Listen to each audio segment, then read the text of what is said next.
کو نہیں مانتے. ہمارے سامنے قرآن. پہلے میں نے کہا کہ جب قرآن میں اللہ اپنے محبوب کو بے ادبی کے نام سے پکارتے نہیں،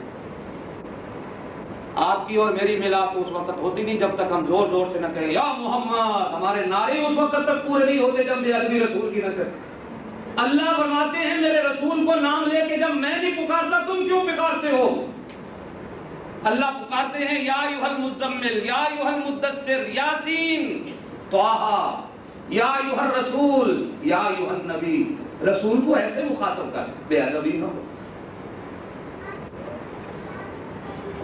کسی نے یوں کہا کہ رحمت کائنات صلی اللہ علیہ وسلم کو جب اللہ نے پہلے بنایا تو حضور صلی اللہ علیہ وسلم کے نور کو اللہ پاک نے 40,000 سال تک ایک ستارے میں بند رکھا.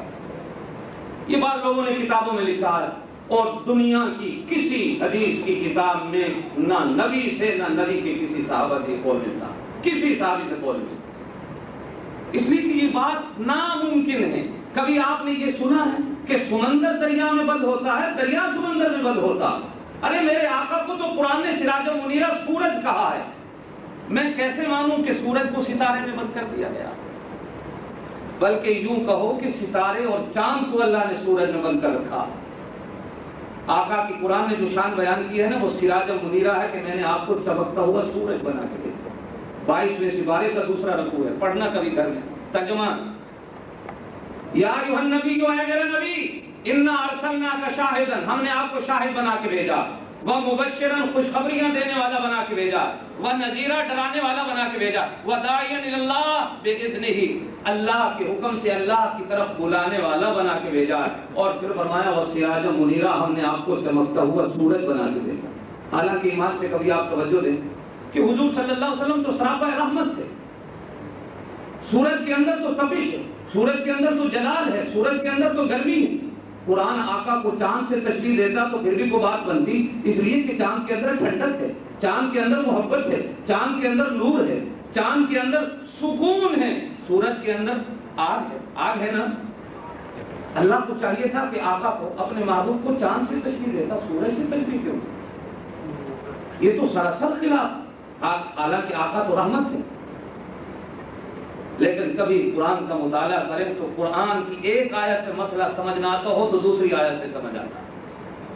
دکھ یہ ہے کہ کاش آپ علماء کی صحبت میں بیٹھے. ہزاروں پھرتے ہیں رہزن اس دنیا میں، لباس خضر میں پھرتے ہیں ہزاروں رہزن. اگر اس دنیا میں جینا ہے تو کچھ پہچان پیدا. یہ ہر جبے دستار والے کو عالم سمجھ کر اس کی جوڑوں میں نہ بیٹھ جایا کرو. کیا پتا یہ جبے اور دستار کی شکل و صورت میں دین کا ڈاکو ہے.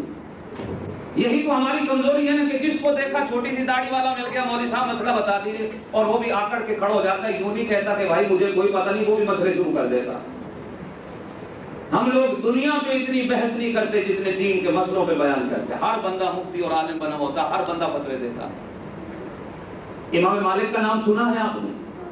امام مالک رحمۃ اللہ علیہ چوتھے مجتہد ہیں اس امت کے، اور چوتھے امام ہیں امام مالک.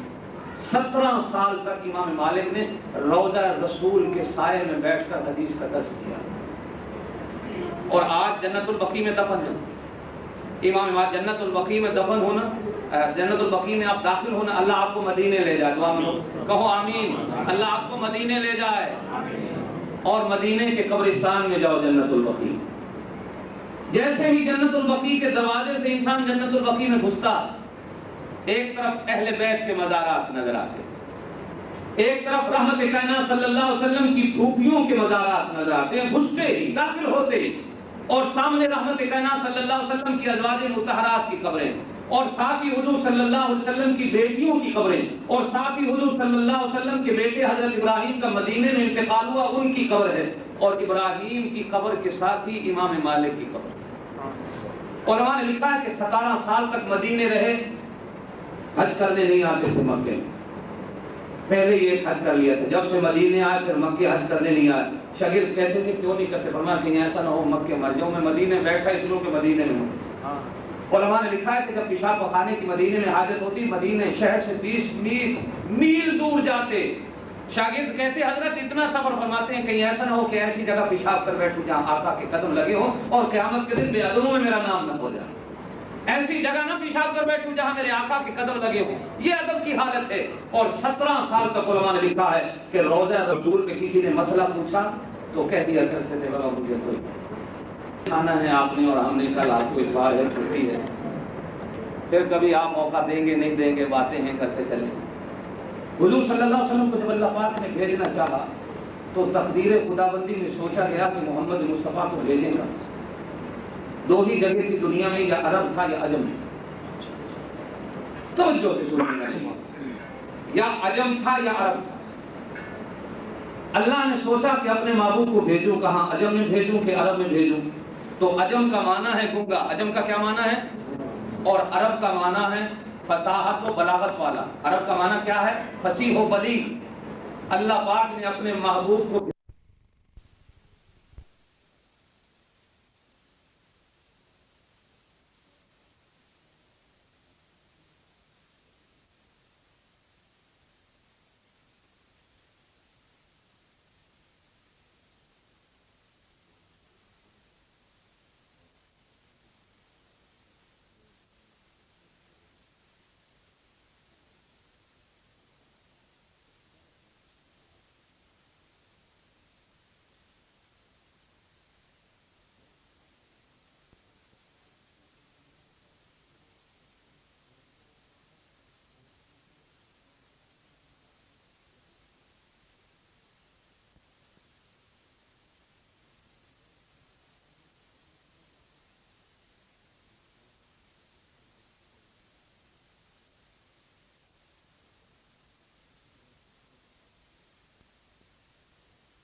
مکہ کا نام بکہ کہتا ہے. 4 سپارے کا پہلا رکوع ہے اور 3 آیت ہے. اللہ فرماتے ہیں ان اول بیت وضع للناس, اس دنیا میں ہم نے پہلا جو گھر لوگوں کے لیے بنایا للذی بے بکہ, وہ بکے میں یعنی مکے میں.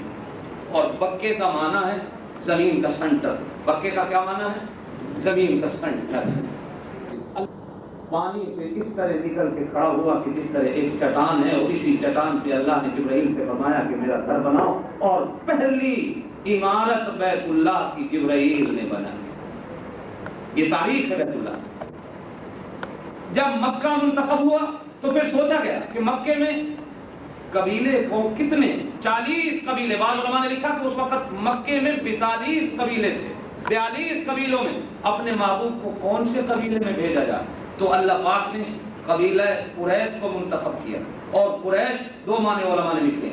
ایک قریش کا معنی یہ ہے کہ سمندر میں ایک مچھلی ایسی ہوتی جو تمام مچھلیوں کی سردار ہے اور وہ جب چاہے کسی مچھلی کو کھا لیتی. لإیلاف قریش کا معنی, قریش سمندر میں ایک مچھلی ہے جو تمام مچھلیوں کی سردار ہے. پہلی بات علماء نے لکھا ہے کہ حضور صلی اللہ علیہ وسلم چونکہ ساری دنیا کے سردار بنا کے اللہ نے بھیجنے تھے, قبیلہ وہ منتخب فرمایا جو تمام قبیلوں کا سردار ہو. اور نمبر 2 علماء نے لکھا ہے قریش کرش سے, قریش کرش سے ہے. اور کرش کا معنی یہ ہے کہ لوگوں کی خدمت کرنے والے. چونکہ قریش جتنے حاجی اس زمانے میں آتے تھے, یہ قبیلہ سب سے زیادہ حاجیوں کی خدمت کرتا تھا. اس لیے اللہ پاک نے اپنے محبوب کو اس قبیلے کے لیے منتخب فرمایا کہ جس قبیلے کا نام قریش ہو. اور پھر قریش کے اندر کتنے قبیلے تھے؟ اور قریش کے اندر اللہ پاک نے بنو ہاشم کے خاندان کو منتخب فرمایا. اور ہاشم اگرچہ ہم یہی کہتے ہیں کہ حضور کے دادا کا نام تھا, پردادا کا نام تھا, لیکن اصل بات یہ ہے دوستو کہ ہاشم کسی بندے کا نام نہیں تھا. ہاشم ہر اس بندے کو کہا جاتا تھا عرب کے اندر, اور آج بھی عربی میں ہاشم اس بندے کو کہا جاتا جو شوربے کے اندر روٹی چور کر اپنے دسترخوان پر لوگوں کو بٹھا کر کھلاتا.